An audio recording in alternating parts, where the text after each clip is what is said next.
Gildan Media presents Your Coach in a Box, affordable life-changing audio programs.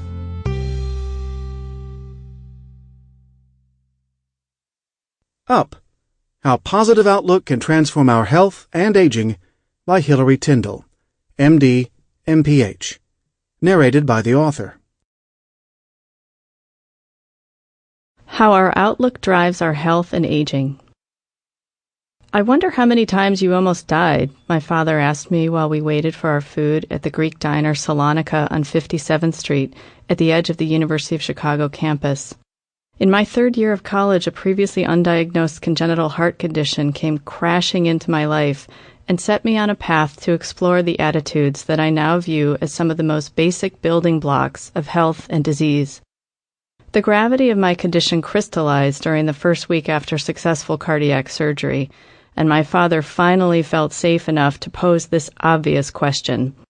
There had been several times during my childhood when I had come close to collapsing, but every one of these mishaps had followed episodes of intense exertion, like running a 300-yard dash in grade school or climbing out of the Grand Canyon as a high school student. Consequently, I had always passed them off as overdoing it and sometimes didn't even mention them to anyone. My dad and I reflected on the events of the past few months. The previous summer, my energy level had inexplicably taken a dive.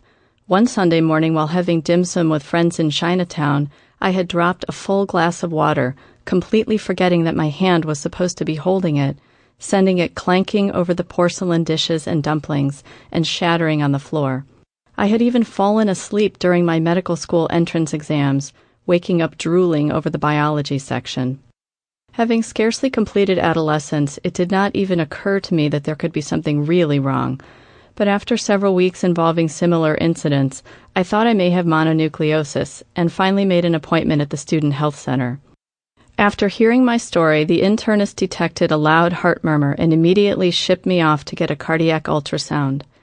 In the dark, quiet viewing rooms of the echocardiography suite, there were raised eyebrows as successively senior cardiologists were called in to help interpret the results.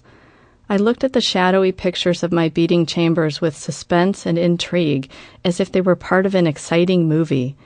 Not until years later would I realize that my state of general wonder throughout this process, peppered though it was with fear and doubt, would help preserve my sanity through the events that followed.